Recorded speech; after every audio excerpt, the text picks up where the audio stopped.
So we're here. We finally meet. I know. All right. How you doing today? I am very well, and you? I'm doing very, very well. Thank you for asking. Absolutely. So finally meet up with you. I just wanted to get this started and just wanted to ask you a few questions off the rip, and then we'll carry on. Okay. Could you just tell me your name, basically how we met, and basically your situation when you met, and then we'll carry on with the interview and continue on. Okay. My name is Katrina. I want to say I didn't meet you just during the planting the seed of success. I want to say we met some time ago when you first was with your significant other. I want to say I believe I met you through Ellen. Remember, there was some years back, you know?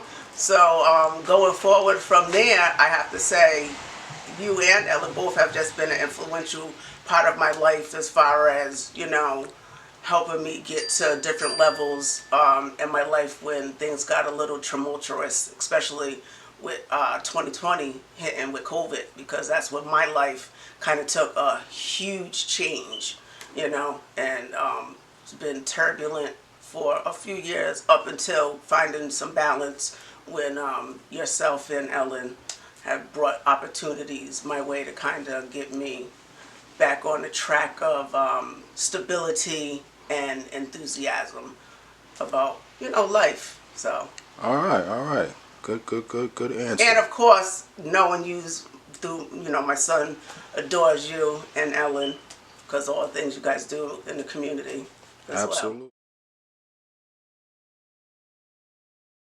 I know that you're a part of a few programs that I dealt with. We'll get to the planting the seed for success, but could you tell me a little bit about your experience at Strong African American Families that we did in Providence a few months ago? Okay, so I was very excited to have been invited to come abroad to learn a little bit more, only because I know that we don't have a lot that pinpoints the families, brown families, and the things that we go through, and it kind of, that program is going to show that we are important and that we're trying to connect families with programs that are available that they don't know about, connect families with themselves, bring out the fact, I want to say, something within us to know that we can strive for more and better, and us having more and better and knowing that avenue,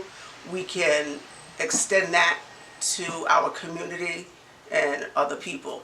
And not so much even just teaching other people what we're learning, it helped us to learn more about ourselves and our community, and what, with brainstorming what our more needs and how we can approach and bring together, not so much bring together, kind of fill the potholes of those needs within our community. And in a fun way, in a way that makes it feel like family, you know, a safe space and place to discuss our needs, because our needs as brown people are our needs within our community, because we experience things differently. Okay.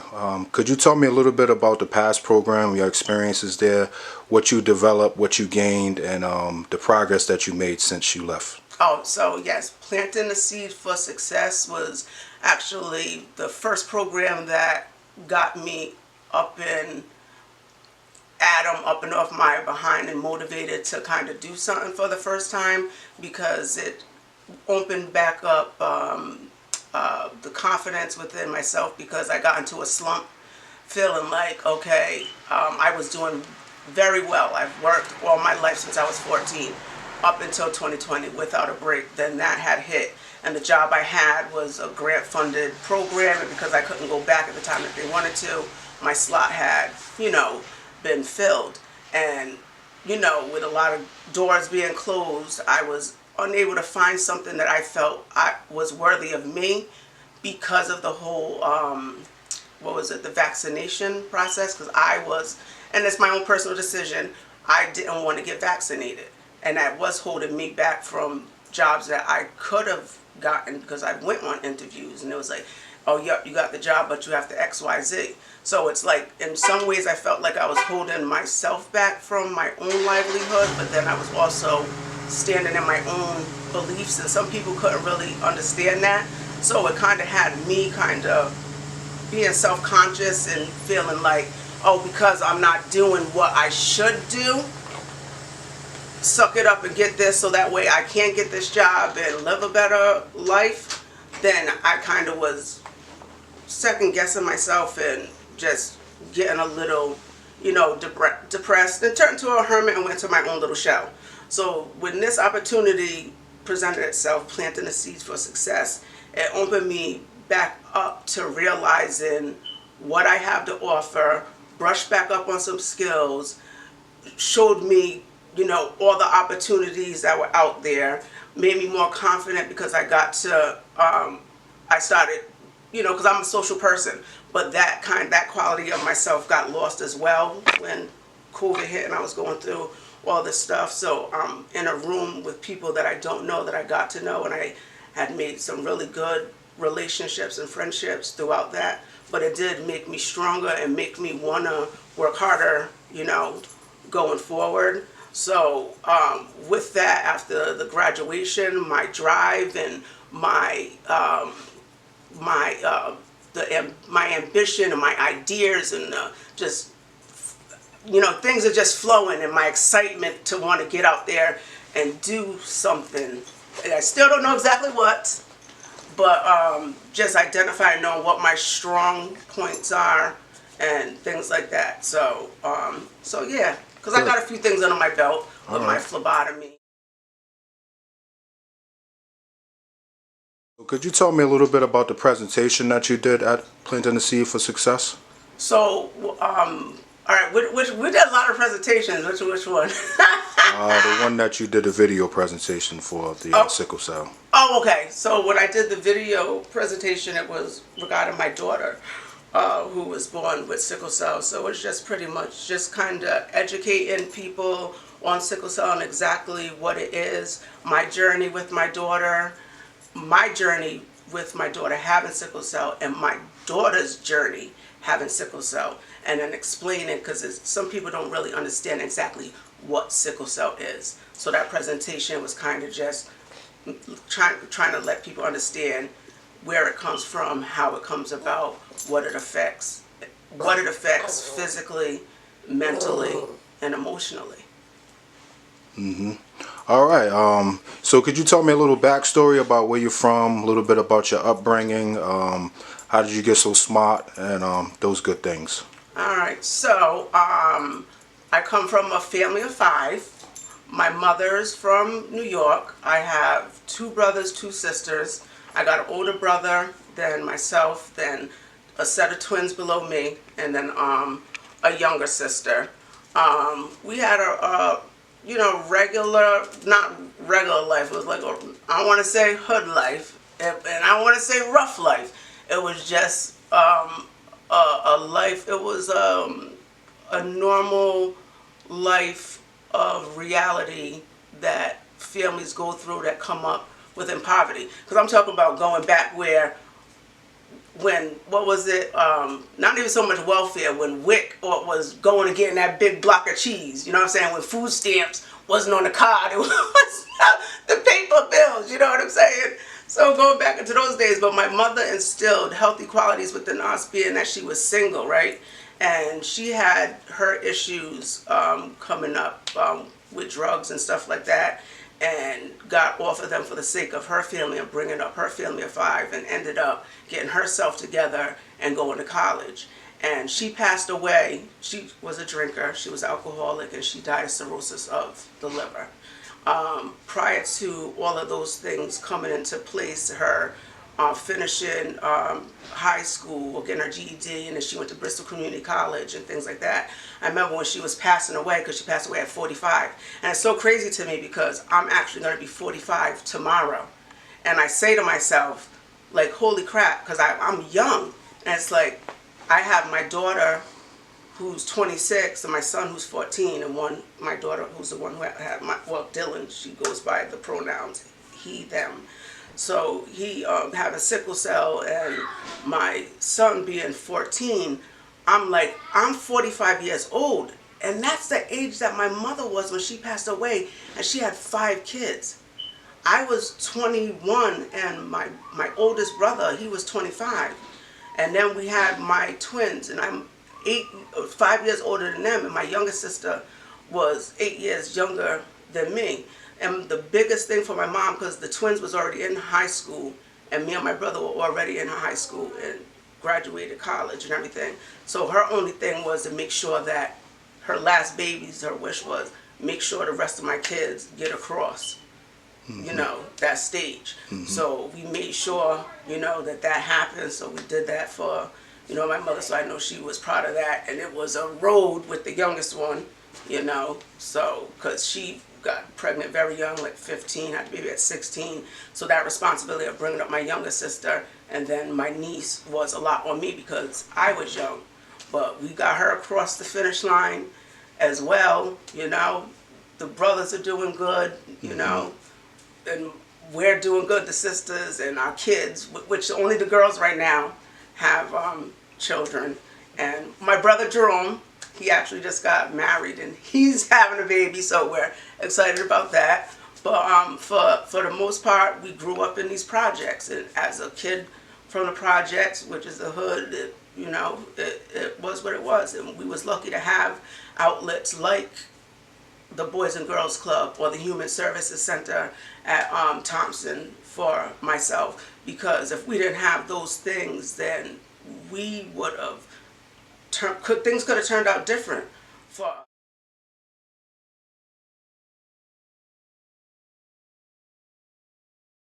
But she was like, oh, that's not a good word. She was like, you better learn to enhance your vocabulary or something, because you ain't gonna get nowhere in a world like that. You need to learn how to turn it off and turn it on. She was like, and increase your vocabulary or something, because talking like that, you ain't gonna get nowhere in the world. You know what I mean? So she knew, you know, I come from that life too, but I want you to be more. Have those two sides of life. Be street smart, but also be book smart. Know how to maneuver like this. That's why I always love that line from, I want to say Special Ed. It was like, I'm outspoken, my language is broken into a slang, but that's just the dialect that I select when I hang. You know what I mean? Play it cool, because cooling is Yeah, you know what I'm saying? Like, that pot's tight, because it's like, yo, with my people, and you know, you're like, because I remember when I was working at Epcat one time, and I was like, if you said, I was talking to this lady, Margot, I said, oh, your phone was ringing off the hook. She was like, and you know, to us, that means that your phone was ringing a lot. So I was like, how's your phone ringing off the hook? Or if you're like, yo, your kicks is tight. They're like, how is your kick tight? It's like, so that's that slang that it's like, you got to know, okay, this is who I'm talking to. This is how you turn it off and you turn it on. You know how to show that you can speak eloquently. You know, you are articulate, you know? So that's why that education is important. And as I got older, I understood that's what my mother was talking about. And she led by example, saying, yup, I had a rough life. Yup, I was an alcoholic and an addict. And watch how I turn this around for my kids, because I'm going to lead by example and show you how this needs to be. And I think she did that because she knew that her life was coming to an end, because it was kind of hidden, you know, because it came fast when she told us she had cirrhosis of the liver, you know what I mean? So it was just like, and then she was hitting me with a mountain of information I remember sharing with my daughter. And I would say that after she passed, I said, I don't understand why all of a sudden it was like information overload, and she was just sharing all this stuff with me and telling me so much different things, like with the family. And I answered so many questions for my brothers and sisters, and like that had to do with us in history now, with them, you know, coming together with their families, their dads, their sisters, that's, you know, on the other side. It was just crazy. And I just love her for always being so real and letting me know and us know clearly what her expectation was, and me being able to make sure that I at least delivered. So I know that she's proud, you know. All right. Even though there's things I've done, you know, we all live life, you know, you got to go through trials and tribulations to get to better bushes. All right, so I got one more question for you. If you could think of any resources that would be beneficial to this community and you could bring it to existence, what would it be? Well, we already have so many, but I want to say, I know that you were touching on something, Hakeem, and I know you're going to bring it into fruition. Because I think a lot that we are missing solely is something for our young men coming up, not just surrounded around sports, like basketball camps and, football camps and Pop Warner and this, that, and third, like an actual, group for them. Because I remember there used to be I can't remember what it's called, Passport to Manhood. I think that was started, they wanted to start something like that at the Boys and Girls Club. I think they had something for the girls and they had something for the boys. Then I want to say it was called Passport to Manhood. But you know how sometimes things, it's a good idea, but the commitment isn't completely there. So it ends up turning into a flop. But it's like you don't want it to be forgotten or buried. Because yes, there's a lot of things out there for the kids, and not saying nothing for the girls, because I feel like Flag football. yeah, I'm talking outside of like the sports though, the show the boys how to, yes, like even because of course I could show my son how, like I was sharing with you the times with even though they have fathers and uncles and stuff like that. But when you have a group of your own friends that are in a program that's teaching them about, like how we used to have DARE, drug abuse, resistance, education, like something for boys, like showing them how not to get involved with these little fake gangs and, the whole the peer pressure, which we all deal with. But I think now it's more heavily put on the boys than it is the girls. Because if it's a thing for trying to be cool, you know what I'm saying?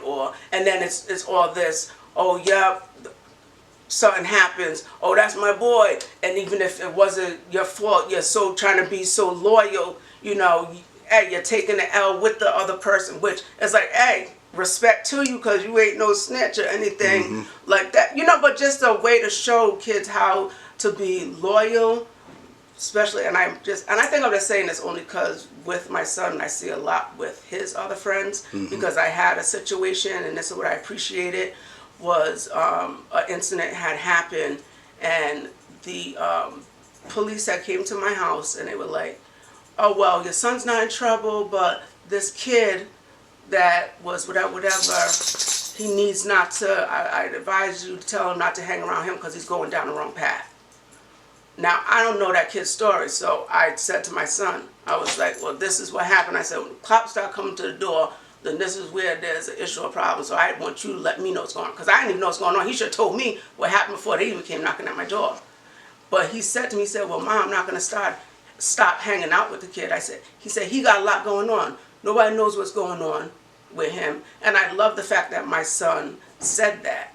So, yeah, there's someone there for my kid, but maybe there's no one there for that other kid. So I just want something for the boys and also for the girls, but more so for our young brown boys, because I don't want them getting themselves into any kind of issues or trouble because they're getting to that age being teens. I'm definitely working on that. Yeah, so I know you are, and I know it takes time. Yeah. So what are some of your hobbies? Oh, well, I like camping, I like fishing, what else I like to do? This is the songbird over here. Camping, fishing. I like anything that's kind of like just hanging out, with family and having fun if I'm out my shell. What about I tried golfing. What about coping mechanisms? Oh, Besides the ice. Yeah. Yeah, that's for the anxiety. That is how I cope. I'm like, well, the mice and stuff. Well, usually I would be talking to someone before, and that, which is the good thing, like I was saying about the program getting me up and out, because before I would cope, which wasn't coping, was just kind of being by myself. You know what I mean? So now it's just more or less I try to do, what else? My daughter got me this thing that's like the inspirational quotes. I try to do Sudoku. Did I say it right? Yeah. Yep, because I was calling it Sudoku before. Just things, because I have a mind that goes all over the place and it's hard to tie it down. So, All right. Journaling. yeah, she's trying to get me into journaling. That's Because she can't get me into. that's what I do. That's good. And I remember I did that when I was younger, but back then it was just a diary. So as we close this, It's do the you same. have any last words of wisdom to tell the people? Yeah, I'll say, never give up on yourself. Understand that, this too shall pass.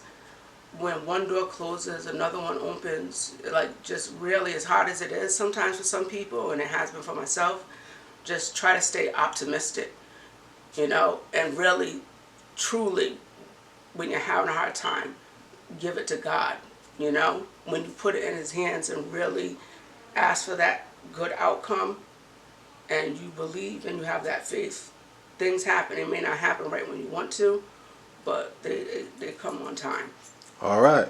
Thank you very much, Katrina. Living off the land with Yeah. Katrina. Thank you. Thank you, Hakeem.